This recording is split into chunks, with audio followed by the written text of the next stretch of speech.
चिंचवडवर एक हाती सत्ता गाजवणारे लक्ष्मण जगताप नावाचा दराराच इतका मोठा होता की लक्ष्मण जगताप यांच्या विरोधात उभं राहण्यासाठी भले भले पाय मागे घेत होते।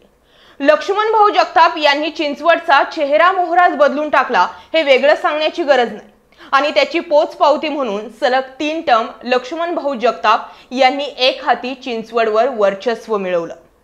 मूळचे राष्ट्रवादी काँग्रेसचे असलेले लक्ष्मण भाऊ जगताप यांनी भाजप या पक्षामध्ये प्रवेश केल्यानंतर सुद्धा विकास कामाची धुरा एक हाती सांभाळली आणि म्हणूनच लक्ष्मण भाऊ जगताप या नावापुढे कोणीही जाण्याचा प्रयत्न केला नाही।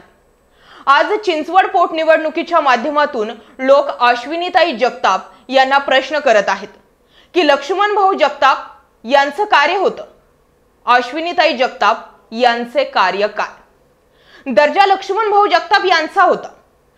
चिंचवडला जे काही चिंचवडचं मॉडेल उभं केलेलं आहे ते लक्ष्मण भाऊ जगतापांच्याच पुढाकारातून उभं राहिलेलं आहे आणि त्या लक्ष्मण भाऊ जगतापांच्या मागे उभे राहणारी त्यांची पत्नी म्हणजे अश्विनीताई जगतापच होत्या आणि त्यामुळे लक्ष्मण भाऊ जगताप यांनी जे विकास मॉडेल उभं केलेलं आहे त्या विकासाच्या जोरावर अश्विनीताई जगताप निवडणुकीच्या रिंगणात आहे आणि लक्ष्मण भाऊ जगताप यांच्या विकासाचं मॉडेलच अश्विनीताई जगताप यांच्यासाठी जमेची बाजू आहे आणि त्यांच्या विजयाचं बलस्थान देखील आहे। भाजप या पक्षाच्या उमेदवार अश्विनीताई जगताप असल्यानं दिग्गज नेत्यांनी चिंचवडमध्ये तळ ठोकला आहे। मग त्यामध्ये स्वतः भाजपाचे नेते आणि राज्याचे उपमुख्यमंत्री देवेंद्र फडणवीस असतील, चंद्रकांत पाटील असतील, चंद्रशेखर बावनकुळे असतील किंवा मग स्वतः पंकजा मुंडे, सर्वच जणांनी लक्ष्मण भाऊ जगताप यांच्यानंतर त्यांची जागा अश्विनीताई जगताप यांना देण्याचा चंगच बांधला।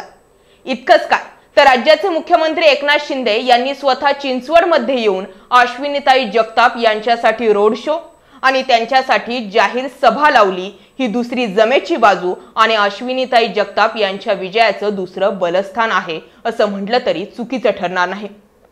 देवेंद्र फडणवीस आणि एकनाथ शिंदे हे 2 दिग्गज नेते अश्विनीताई जगताप यांच्यासाठी विजयाची बलस्थाने मानली जात आहेत। सर्वात मोठी ताकद अश्विनीताई जगताप यांच्या मागे जर कोणती असेल तर ती म्हणजे भाजपाचे भोसरीचे आमदार महेश दादा लांडगे।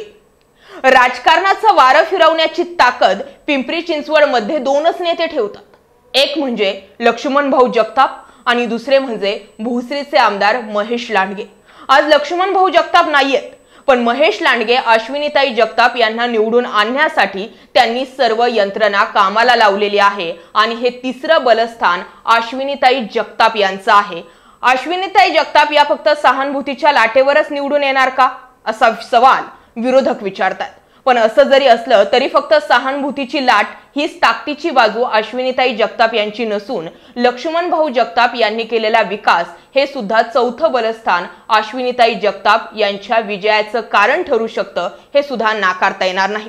आता पाहणं हे गरजेचं आहे की अपक्ष उमेदवार राहुल कलाटे, महाविकास आघाडीचे उमेदवार नाना काटे आणि भाजपाच्या उमेदवार अश्विनीताई जगताप या तिघांपैकी नेमकी जनता आणि मतदार कोणाला निवडते याबाबत तुम्हाला काय वाटतंय कमेंट मध्ये व्यक्त व्हा। आमचे हे तिन्ही विषय तुम्हाला आवडले असतील तर जास्तीत जास्त लोकांपर्यंत जरूर शेअर करा। अश्विनीताई जगताप यांचं बलस्थान आणखी कोणतं वाटतंय हे सुद्धा आम्हाला कमेंट करून नक्की कळवा। व्हिडिओ आवडला असेल ते शेअर करा। जर हा व्हिडिओ तुम्ही आपल्या फेसबुक पेजवर पाहत असाल तर आपल्या फेसबुक पेजला फॉलो करा आणि जर हा व्हिडिओ तुम्ही आपल्या YouTube चॅनलवर पाहत असाल तर आपल्या YouTube चॅनलला आवर्जून सबस्क्राइब करा। धन्यवाद।